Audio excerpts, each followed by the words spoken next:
Hello everyone, welcome to my YouTube channel.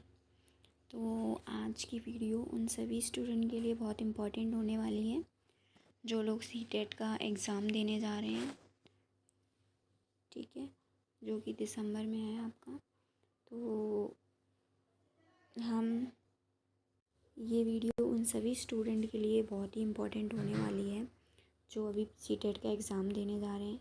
और PYQ इसलिए हम करते हैं क्योंकि PYQ क्वेश्चन से हमें ये पता चल जाता है, थोड़ा कॉन्फिडेंस आता है कि हमारी तैयारी किस तरह की है। तो और साथ में कुछ एक्स्ट्रा ऑप्शंस यानी कि थोड़ा कॉन्फिडेंस आ जाता है, तो जिससे कि हमें बहुत मदद मिलती है एग्ज़ाम को टैकल करने में, ठीक है, तो क्वेश्चन को टैकल करने में। तो हम इसी तरह से 91 से स्टार्ट करते हैं। तो ये हमारा 91 क्वेश्चन है कि किस काल में, एक मिनट, किस काल में कर प्रथा का विशिष्ट महत्व था। पहला क्वेश्चन कि कर कर प्रथा का विशेष महत्व था किस काल में था। महाजनपद, गुप्त, हड़प्पा सभ्यता या वैदिक काल। तो ये आपका बी ऑप्शन यानी गुप्त काल में था। इसकी एक्सप्लेनेशन देखिए। भारत में गुप्त काल में कर प्रथा का विशिष्ट महत्व था।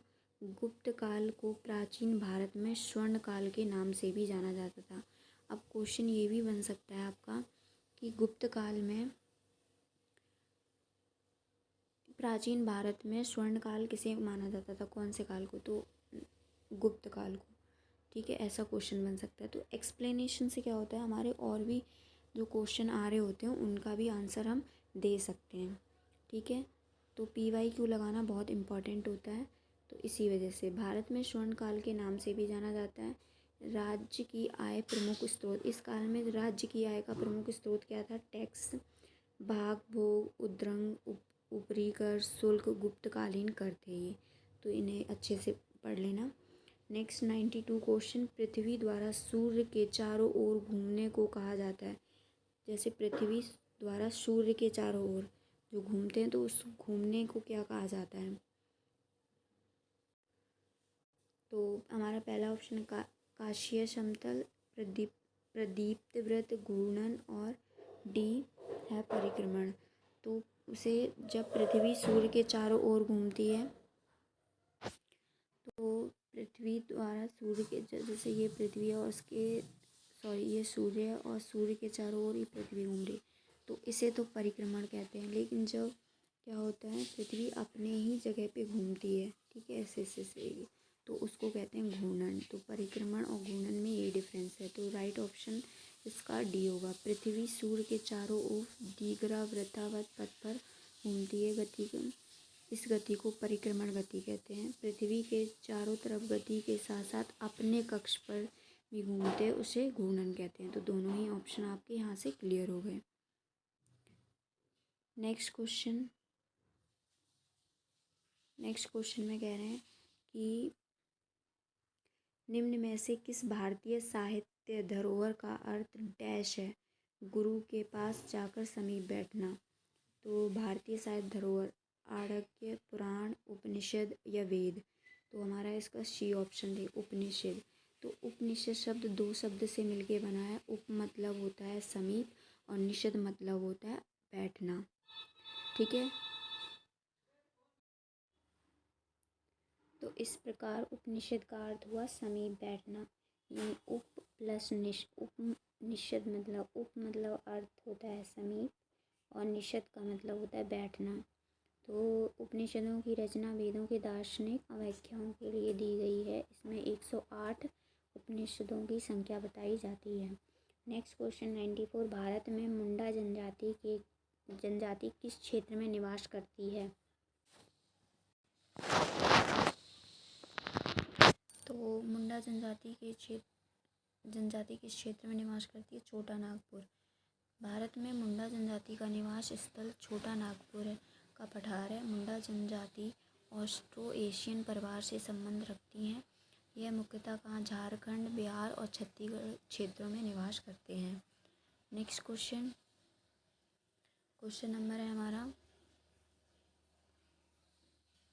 95 जब जब किसी व्यक्ति या समूह को किसी प्रतिरूप या मतलब कि इमेज के साथ जोड़ दिया जाए, व्यक्ति या समूह को इमेज के साथ जोड़ दिया जाए तो उसे कहा जाता है, उसे क्या कहा जाता है?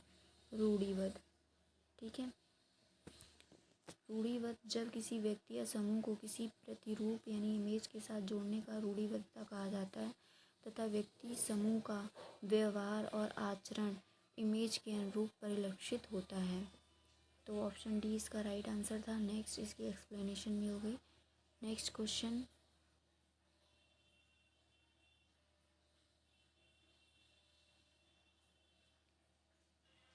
भारतीय संविधान के अनुच्छेद 21 के संबंध में, अनुच्छेद 21 के संबंध में क्या है? जीवन के अधिकार, संवैधानिक उपचार के अधिकार, धार्मिक स्वतंत्रता का अधिकार, समानता के अधिकार। तो जीवन के अधिकार अनुच्छेद 21 में है। ठीक है, 21 संविधान में भाग 3 के मौलिक अधिकार से संबंधित है। इसके अंतर्गत नागरिकों को जीने का अधिकार दिया जाता है। कौन से अनुच्छेद के अंतर्गत? अनुच्छेद 21। नेक्स्ट क्वेश्चन है 97, खालसा की स्थापना करने वाले निम्न में से कौन थे? यानी खालसा की स्थापना किसने की थी? तो ऑप्शन हुआ गुरु गोविंद सिंह ने की थी। सिखों के खालसा पंथ की स्थापना सिखों के 10वें व अंतिम गुरु गुरु गोविंद सिंह ने 1699 में की थी। सिख धर्म की स्थापना गुरु नानक देव ने की थी। गुरु अंगद ने गुरुमुखी लिपि का आविष्कार किया था। तो गुरु तेग बहादुर ने आनंदपुर नगर बसाया था। तो इनमें से कोई क्वेश्चन पूछ सकता है कि गुरुमुखी लिपि किसने लिखी थी, तो आप मतलब क्वेश्चन ऐसे बन के भी आ सकते हो, आप गुरु अंगद बोल सकते हैं। इसी तरह से आनंदपुर नगर किसने बसाया था? तेग बहादुर ने। तो ये सब क्वेश्चन आपको ध्यान रखने, मतलब एक्सप्लेनेशन आपको इसलिए भी हेल्प करेगी कि दूसरा कोई क्वेश्चन बनता हो उससे रिलेटेड तो उसका भी आंसर आप दे पाएँ। नेक्स्ट क्वेश्चन 98, विश्व शांति का विचार किस मुगल शासक के आगे बढ़ाया? तो ऑप्शन सी अकबर के सामने। विश्व शांति के विचार को मुगल बादशाह अकबर ने आगे बढ़ाया। अकबर ने विशेष प्रयास किए, सभी धर्मों की विशेषताओं को मिलाकर नए धर्म दीन-ए इलाही, कौन सा नया धर्म हुआ? दीन-ए इलाही की स्थापना 1581 में की और धार्मिक वैमनस्यता को दूर करने के लिए महत्वपूर्ण कदम उठाया। नेक्स्ट क्वेश्चन कह रहा है कित्तूर के ब्रिटिश विरोधी आंदोलन का नेतृत्व किसने किया था?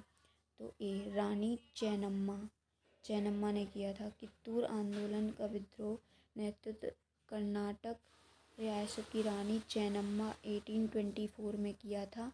यह एक सैन्य विद्रोह था जो ब्रिटिश ईस्ट इंडिया कंपनी के विरोध था। नेक्स्ट क्वेश्चन है हमारा, स्थान, लोग, वस्तुएं, प्रकृति जो किसी भी जीव को घेरे रहते हैं कहलाते हैं। तो वो क्या कहलाते हैं? पर्यावरण। पर्यावरण मतलब परि प्लस आवरण। परि मतलब होता है हमारे चारों तरफ का परिवेश और आवरण, और इस परिवेश में पर्यावरण का शब्द अर्थ हमारे चारों तरफ का परिवेश। इस परिवेश के अंतर्गत स्थान आता है, लोग आते हैं, वस्तुएं, प्रकृति में स्थलमंडल, वायुमंडल और जलमंडल तीनों आते हैं। ठीक है, नेक्स्ट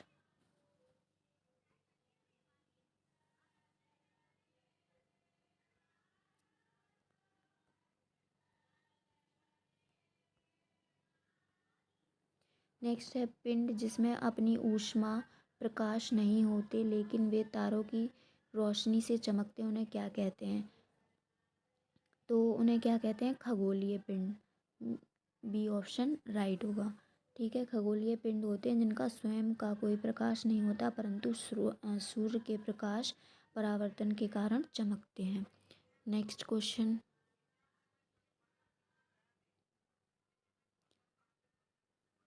है वायुमंडल की कौन सी परत वायुयान उड़ान के लिए आदर्श है? तो समताप मंडल क्या है? सबसे आदर्श वायुयान उड़ाने की सबसे आदर्श दशा वायुमंडल के समताप मंडल में होती है। समताप मंडल के समान ताप होने के कारण प्रकृति में घटने वाली घटनाएं आंधी, वर्षा एवं तूफान नहीं घटती। संचार उपग्रह आयन मंडल में अवस्थित होते हैं। नेक्स्ट क्वेश्चन है हमारा 103। जब कोई शिलाखंड दबाव या कठोरता के कारण परतदार शैल में बदल जाते हैं उन्हें क्या कहते हैं? अवसादी शैल। कौन सी शैल कहते हैं? अवसादी शैल। अवसादी शैल परतदार चट्टानें होती हैं जो आग्नेय शैल व रूपांतरित शैल के अपक्षय या अपरदन के कारण बनता है। इस प्रकार शैल में जीवाश्म पाए जाते हैं जिन्हें बलुआ पत्थर, जैसे बलुआ पत्थर और नमक की चट्टानें अवसादी शैल के ही उदाहरण हैं। ठीक है, नेक्स्ट क्वेश्चन है हमारा, बहुत सी औद्योगिक इकाइयाँ एक दूसरे के नज़दीक स्थित होती हैं और अपनी नज़दीकी का लाभ उठाती हैं, वह क्या कहलाता है? तो बाजार, अर्थव्यवस्था, असेंबली लाइन, औद्योगिक तंत्र, औद्योगिक क्षेत्र। तो डी ऑप्शन सही होगा, औद्योगिक क्षेत्र। औद्योगिक इकाइयाँ एक दूसरे के नज़दीक स्थित होती हैं और अपनी नज़दीकी का लाभ उठाती हैं। तो औद्योगिक क्षेत्र वे होते हैं जहाँ बहुत सी औद्योगिक इकाइयाँ एक दूसरे के आसपास स्थित होती हैं तथा एक दूसरे की नज़दीकी लाभ उठाती हैं। इस क्षेत्र में यातायात एवं विकास की सभी प्रकार की सुविधाएं उपलब्ध होती हैं, जैसे new Okhla industrial development area, Noida. ठीक है, नेक्स्ट, निम्न में से कौन से वनों की पत्तियों के गिरने का निश्चित समय नहीं होता, इसलिए वे कभी अनावृत नहीं दिखते? तो कौन से वन होते हैं? उष्णकटिबंधीय सदाबहार वन। देखो सदाबहार से ही मतलब ये मतलब निश्चित समय होता ही नहीं और ये कभी अनावृत नहीं दिखते। तो उष्णकटिबंधीय सदाबहार वन उन क्षेत्रों में पाए जाते हैं जहाँ वार्षिक वर्षा 200 सेंटीमीटर होती है, जलवायु अनुकूलन होती है, वृक्षों की पत्तियां पेड़ से नहीं गिरती। ठीक है, ऐसे जगह पे जैसे वृक्ष होते हैं रबड़, महोगनी, रोजवुड, आबनूस आदि। इस प्रकार के वृक्ष उत्तर पूर्वी भारत, पश्चिमी घाट, अंडमान निकोबार और विषुवतीय प्रदेश में पाए जाते हैं। सदाबहार मतलब जो कभी अपनी वे वृक्ष जिनकी पत्तियां पेड़ से गिरती ही नहीं हो कभी। नेक्स्ट है हमारा, भारत की सर्वोच्च कानून निर्माण संस्था। कानून निर्माण संस्था कौन सी? संसद। संसद क्या है? संसद भारत की सर्वोच्च निर्माण संस्था है। इसे केंद्रीय व्यवस्थापिका भी कहा जाता है। संसद का गठन लोकसभा, राज्यसभा और राष्ट्रपति से मिलकर होता है।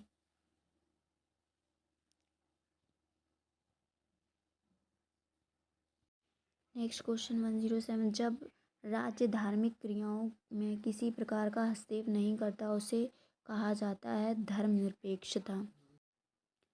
धर्मनिरपेक्षता, राज्य धार्मिक क्रियाओं में किसी प्रकार का हस्तक्षेप नहीं करता उसे धर्मनिरपेक्ष राज्य कहा जाता है। इस प्रकार की स्थिति में अनुच्छेद 25 के अंतर्गत प्रत्येक नागरिक को अपना धर्म मानने का अधिकार होता है। तो ये कौन सा आर्टिकल है? 25। नेक्स्ट है हमारा क्वेश्चन, संसाधन जो किसी क्षेत्र में पाए जाते हैं परंतु जिनका अभी उपयोग नहीं किया गया उन्हें कहा जाता है बेकार संसाधन, मूल्यवान संसाधन, संभावित संसाधन, वास्तविक संसाधन। तो ये होगा सी, संभावित संसाधन। विशेष क्षेत्र में पाए जाने वाले संसाधन जिनका उपयोग अभी नहीं हुआ वे संभावित संसाधन कहे जाते हैं। ठीक है, इन संसाधनों का प्रयोग भविष्य में होने की संभावना होती है, यानी भविष्य में इनका प्रयोग किया जा सकता है। नेक्स्ट क्वेश्चन,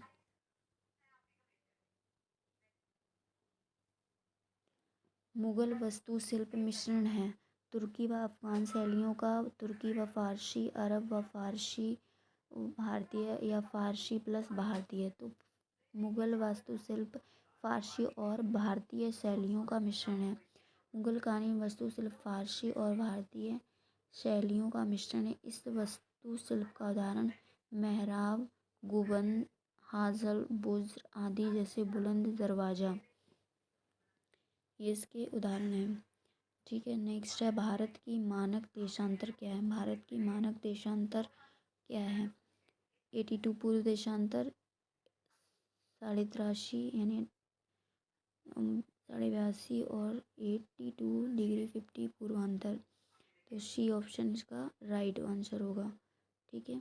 भारत का मानक देशांतर 80, इसको हाफ भी बोलते हैं, इसमें 30 से लिखा है। पूर्वी देशांतर रेखा है। यह देशांतर रेखा मिर्ज़ापुर के निकट नैनी से गुजरती है। कृषि की एक पद्धति जिसमें व्यापक स्तर पर आधुनिक आगतों का उपयोग अधिक उत्पादकता प्राप्त करने के लिए किया जाता है, क्या कहलाती है। सी वाणिज्यिक खेती। ठीक है। तो वाणिज्यिक खेती की इसीलिए जाती है ताकि अधिक उत्पादकता हो और लाभ भी ज़्यादा हो। तो वाणिज्यिक खेती के अंतर्गत व्यापक स्तर पर आधुनिक आगतों का उपयोग अधिक उत्पादकता प्रदान करने के लिए किया जाता है। इसमें अधिकतम उत्पादन प्राप्त करने के लिए सर्वोत्तम बीज एवं उर्वरक प्रयोग किया जाता है।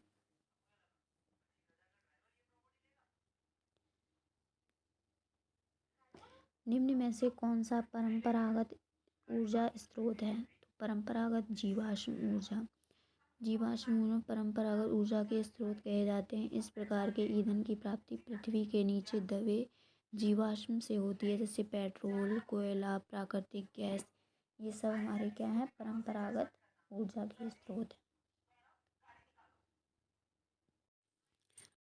क्वेश्चन है, जब एक देश दूसरे देश के दबदबे में राजनीतिक, आर्थिक और सामाजिक सांस्कृतिक बदलाव आते हैं तो इस प्रक्रिया को हम औपनिवेशीकरण कहते हैं। औपनिवेशीकरण वह प्रक्रिया जिसमें कोई राष्ट्र पिछड़े तथा कमजोर राष्ट्र पर अपने राजनीतिक आर्थिक नीतियों को जबरदस्ती लागू करता है तथा उस देश के आर्थिक और प्राकृतिक संसाधनों का दोहन करता है, जैसे चीन के द्वारा तिब्बत और वियतनाम का उपनिवेशीकरण। नेक्स्ट क्वेश्चन है हमारा, उत्तर अमेरिका पूर्वी तट पर जापान के आसपास समुद्र मत्स्य प्रचुर हैं क्योंकि तट के साथ गर्म धारा बहती है। गर्म व ठंडी धाराओं का मिलन, तो जहाँ गर्म और ठंडी धाराओं का मिलन होता है वहाँ वनस्पतियों के लिए जो तापमान होता है वो अनुकूल होता है, जिससे मछलियों अपने आहार के रूप में प्रयोग करती हैं, तो वहाँ मछलियाँ अधिक मात्रा में पाई जाती हैं। जैसे प्लैंकटन उत्तरी अमेरिका तट पर, वेस्ट बैंक और जापान के समुद्र तट पर इस प्रकार की स्थिति उत्पन्न होती है जहाँ गर्म और ठंडी धाराओं का मिलन होता है। नेक्स्ट है हमारा, एक निश्चित क्षेत्र जहाँ रहने वाले सभी मतदाता अपने प्रतिनिधि चुनते हैं, क्या कहलाता है।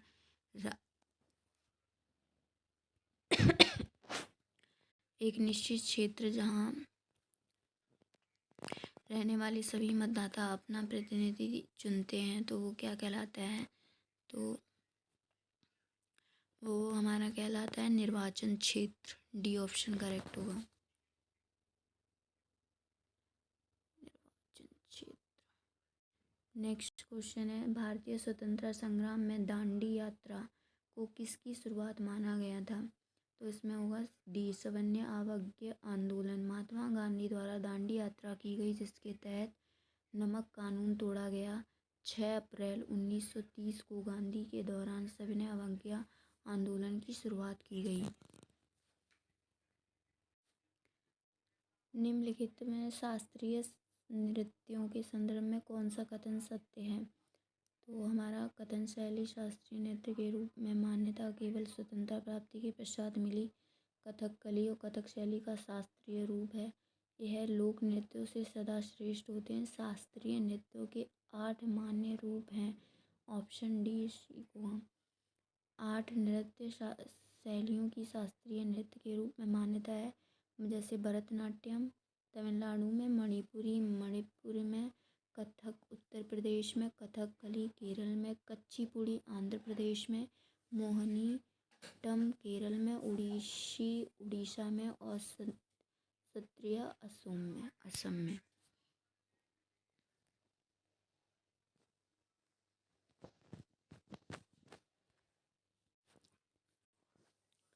निम्न में से कौन सा अपर्दन स्थल रूप है? हिमाल, छत्रकशिला, लोयस डेल्टा। तो वी ऑप्शन डी हुआ छत्रकशिला। अपर्दन के द्वारा छत्रकशिला का निर्माण होता है। इसके निर्माण के लिए वायु, जल और भूस्खलन महत्वपूर्ण कारक होते हैं। भारत में राज्यपाल की नियुक्ति कौन करता है? प्रधानमंत्री, सर्वोच्च न्यायालय के मुख्य न्यायाधीश, भारत के राष्ट्रपति, संसद। तो ये हो जाएगा सी ऑप्शन आपका करेक्ट। राइट ऑप्शन होगा हमारा भारत के राष्ट्रपति।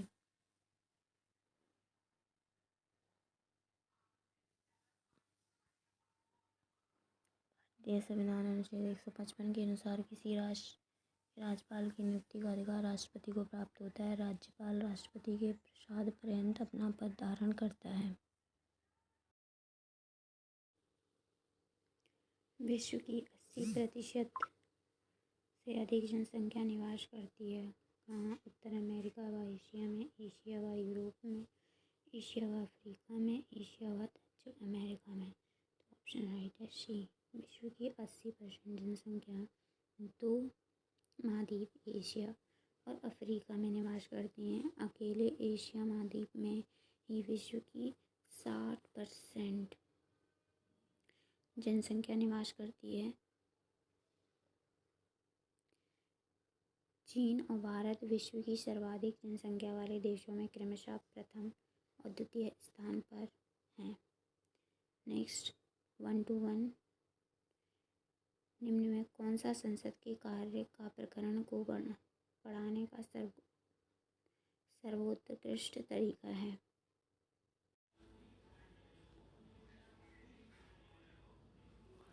भूमि की एक संकरी पट्टी जो दो बड़े भूखंडों को जोड़ती है उसे जाना जाता है द्वीप, जल संधि, भूसंधि, खाड़ी।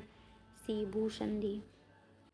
भूसंधि भूमि की वह संकरी पट्टी है जो दो बड़े भूखंडों को जोड़ती है। अधिकांश नदी और सागर के निम्नलिखित में से कौन सा संसद के कार्य प्रकरण को पढ़ाने का सर्वोत्कृष्ट तरीका है? मुद्दों पर सहमति बनाने के लिए वाद विवाद का आयोजन करना, परियोजना कार्य, व्याख्यान विधि या कहानी पद्धति। तो ऑप्शन ए ठीक होगा। मुद्दों पर सहमति बनाने के लिए वाद विवाद का आयोजन करना। संसद के कार्य प्रकरण को कक्षा में पढ़ाने के लिए शिक्षक द्वारा वाद विवाद शैली का प्रयोग करना सर्वोत्तम होता है। इसके तहत शिक्षक छात्रों के मध्य किसी मुद्दे पर वाद विवाद कराया जाता है और किसी बिंदु पर सहमति बनाने का प्रयास किया जाता है। नेक्स्ट क्वेश्चन है हमारा 1 to 122।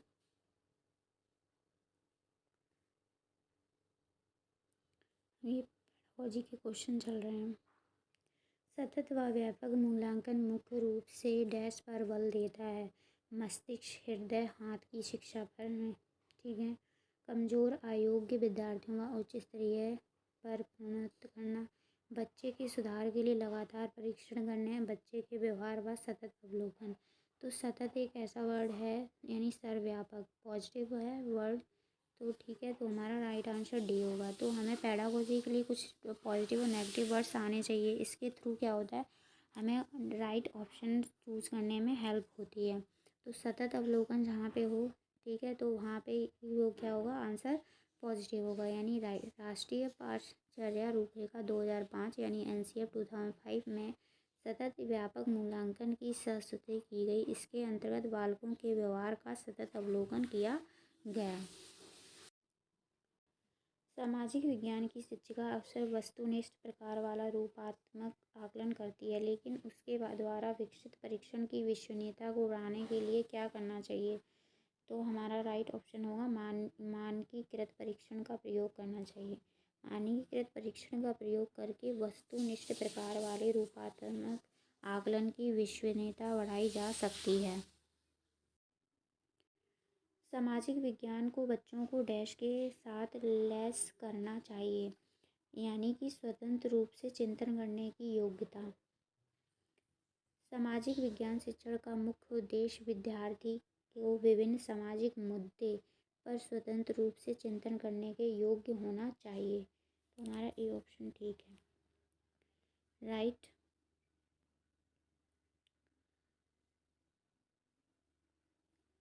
निम्नलिखित में कौन सी अन्योय यानी पारस्परिक अधिगम की विशेषता है? शिक्षक सक्रिय रूप से शिक्षण अधिगम प्रक्रिया को आगे बढ़ाते हुए परस्पर आदान प्रदान करता है। शिक्षिका विद्यालय में कार्य करते हुए अपनी शिक्षा को पूरा करती है। सीखने का उत्तरदायित्व विद्यार्थियों और शिक्षक दोनों द्वारा साझा किया जाता है। सी ऑप्शन राइट होगा हमारा। नेक्स्ट,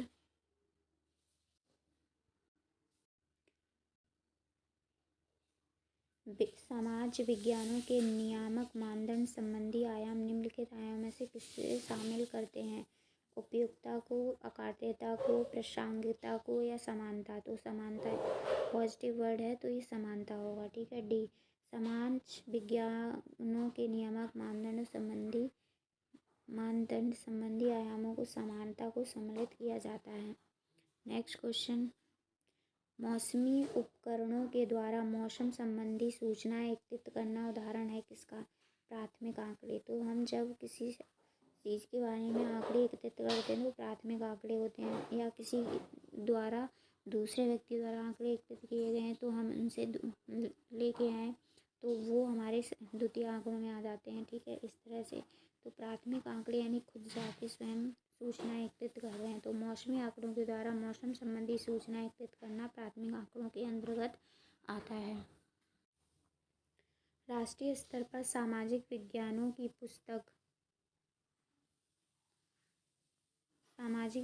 पुस्तक की निम्नलिखित में कौन सी सर्वाधिक महत्वपूर्ण विशेषता है? इसे ऐसा होना चाहिए ताकि सभी सामाजिक समूह के लिए साथ संबंधित हो सकें। इतिहास लिखने में किसी विचारधारा अनुगमन नहीं करना चाहिए। इसमें अधिक लंबी पाठ्य सामग्री शामिल नहीं होनी चाहिए क्योंकि लंबी पाठ्य सामग्री याद करने में कठिनाई होती है। ये बात तो ठीक है। नेक्स्ट और फोर्थ ऑप्शन देख लेते हैं हम। तो डी में बोल रहा है कि उसे स्पष्ट और व्यवस्थित रूप से सूचना उपलब्ध करानी चाहिए ताकि याद करने में मदद मिल सके। तो इसका राइट जो ऑप्शन होगा वो हमारा होगा ऑप्शन ए। इसे ऐसा होना चाहिए ताकि सभी सामाजिक समूह उसके साथ संबंधित हो सकें। तो राइट ऑप्शन हमारा ए होगा। नेक्स्ट है, निम्न में से कौन सी शिक्षण सहायक सामग्री महाद्वीपों के अनुपातिक क्षेत्र व आकार को दर्शाने के लिए सबसे उपयुक्त होती है? तो सी ऑप्शन, विश्व का भौतिक मानचित्र। जब हम विश्व का भौतिक मानचित्र देखते हैं उससे हमें महाद्वीपों के अनुपातिक क्षेत्र और आकार को दर्शाने के लिए सबसे अधिक मदद मिलती है। ठीक है, तो इसके तहत भौतिक मानचित्र के तहत नदी, झील, पर्वत, पठार आदि प्रदर्शित किया जाता है। ठीक है, नेक्स्ट क्वेश्चन है 132। एक कक्षा में कुछ आदिम जनजाति के बच्चे भी शामिल हैं तथा इसके कारण उस कक्षा में सांस्कृतिक विविधता का माहौल है। शिक्षक द्वारा इसका प्रभावी ढंग से इस्तेमाल करने हेतु निम्नलिखित में कौन सा तरीका सबसे उपयुक्त होगा? तो ए, विद्यार्थियों से अपनी संस्कृति और उनके द्वारा सबसे अधिक मूल्यवान सम्मानित बिंदुओं से जुड़े प्रकरणों का क्रियात्मक शोध करने के लिए कहना। ये ऑप्शन ठीक होगा। कक्षा में उपस्थित सांस्कृतिक विविधता के माहौल के प्रभावी और सकारात्मक इस्तेमाल करने के लिए शिक्षक को विद्यार्थियों से अपनी संस्कृति और उससे जुड़े मूल्यों पर क्रियात्मक शोध करने के लिए कहना चाहिए। नेक्स्ट हमें निम्नलिखित में से कौन सा पुरापाषाण स्थल है? तो भीमबेटका एक समृद्ध पाषाणकालीन स्थल है। भीमबेटका रायसेन जिला, भोपाल, मध्य प्रदेश में स्थित है। भीमबेटका गुफा में शैल चित्रों के अवशेष प्राप्त हुए हैं। तो क्वेश्चन आ सकता है भीमबेटका गुफा में किसके अवशेष प्राप्त हुए हैं? तो शैल चित्रों के अवशेष प्राप्त हुए हैं। ऐसा भी क्वेश्चन बन सकता है, तो इसको ध्यान से ही वीडियो को अच्छे से देखें। नेक्स्ट, डेस्क के अलावा निम्नलिखित कारक सामाजिक विज्ञान की शिक्षण के आधार पर निर्माण करते हैं। पाठ्य सामग्री पर सूचनाओं का स्थानांतरित करने, समाज की आलोचनात्मक समझ विकसित करने, विश्लेषणात्मक कौशल को बढ़ावा देने, वैश्विक दुनिया में समायोजन के लिए सामाजिक कौशलों को बढ़ावा देना। ये ऑप्शन हमारा ठीक होगा। क्यों? सामाजिक विज्ञान शिक्षण का मुख्य उद्देश्य निम्न होता है। विद्यार्थियों में विश्लेषणात्मक कौशल का विकास करना, इसी के अंतर्गत आ जाएगा। दूसरा, वैश्विक समायोजन, ठीक है, समाज की आलोचनात्मक समझ विकसित और स्वतंत्र सोच विकसित करना। सूचनाओं का हस्तांतरण सामाजिक शिक्षण के आधार पर निर्माण नहीं करते हैं, ठीक है। नेक्स्ट, निम्न में से कौन सा प्रारंभिक स्तर पर सामाजिक विकास के संबंध में सामाजिक विज्ञान के संदर्भ में सही है? तो इतिहास, भूगोल, नागरिक शास्त्र, समाजशास्त्र। इतिहास, भूगोल, अर्थशास्त्र, समाजशास्त्र। इतिहास आता है, भूगोल आता है, राजनीतिक विज्ञान और अर्थशास्त्र। सी ऑप्शन हमारा ठीक होगा। ये किसके अनुरूप है? NCF 2005 के अकॉर्डिंग प्राथमिक स्तर पर सामाजिक विज्ञान के अंतर्गत पहले इतिहास, भूगोल, राजनीतिक और अर्थशास्त्र विषय शामिल हैं।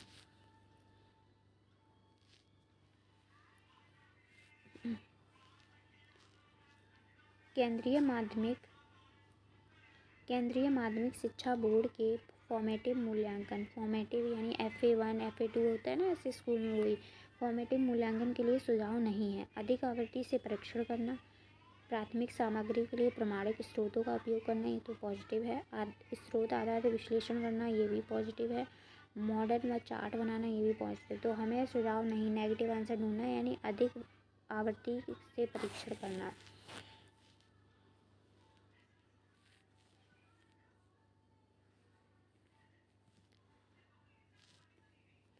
मानचित्र को समझने की सर्वव्यापी भाषा को समझा जा सकता है वर्णमाला अक्षरों द्वारा, विषय संबंधी मानचित्रों द्वारा, रूढ़ि चिन्हों द्वारा, रेखा चित्रों द्वारा। तो सी ऑप्शन ठीक होगा, रूढ़ि चित्रों द्वारा। मानचित्र को समझने के लिए सर्वव्यापी भाषा को रूढ़िबद्ध चिन्हों द्वारा समझा जा सकता है। नेक्स्ट, सूफी संतों के मकबरे को कहा जाता है इबादतगाह, दरगाह, ईदगाह या खानगाह। तो वी ऑप्शन आपका राइट होगा, दरगाह।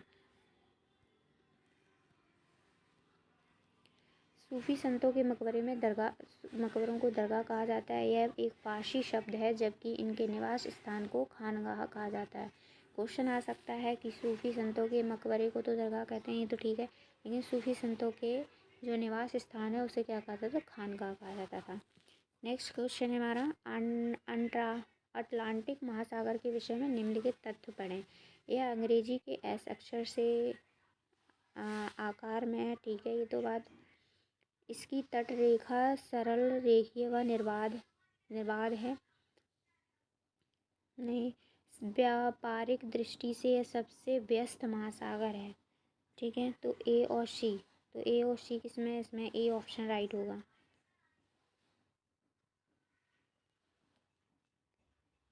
मौर्य शासक अशोक द्वारा लड़ी गई लड़ाई का स्थल कलिंग वर्तमान में कहाँ है? ये उड़ीसा में है। अशोक द्वारा लड़ी गई लड़ाई कलिंग वर्तमान उड़ीसा राज्य में स्थित है। यह स्थल दामोदर और गोदावरी नदी बीच उपजाऊ स्थल है। जीवन की उत्पत्ति यानी विकास के शिक्षण हेतु अध्यापक को अवश्य भ्रमण करना चाहिए। चिड़ियाघर, जीवन संरक्षण उद्यान, प्राकृतिक स्थान संग्रहालय, पुरातात्विक संग्रहालय, प्राकृतिक इतिहास संग्रहालय, यहाँ जरूर जाना चाहिए। जीवन की उत्पत्ति के शिक्षण हेतु अध्यापक द्वारा बच्चों को प्राकृतिक इतिहास संग्रहालय का भ्रमण अवश्य कराना चाहिए। बैकग्राउंड म्यूजिक के लिए सॉरी, पड़ोस में शादी है, वहाँ थोड़ा हो रहा है प्रोग्राम। नेक्स्ट है हमारा, निम्न कहाँ सभी अक्षांशों पर दोपहर का सूर्य वर्ष में कम से कम एक बार सीधा ऊपर से चमकता है? तो ऑप्शन ए, कर्क रेखा और मकर रेखा के मध्य।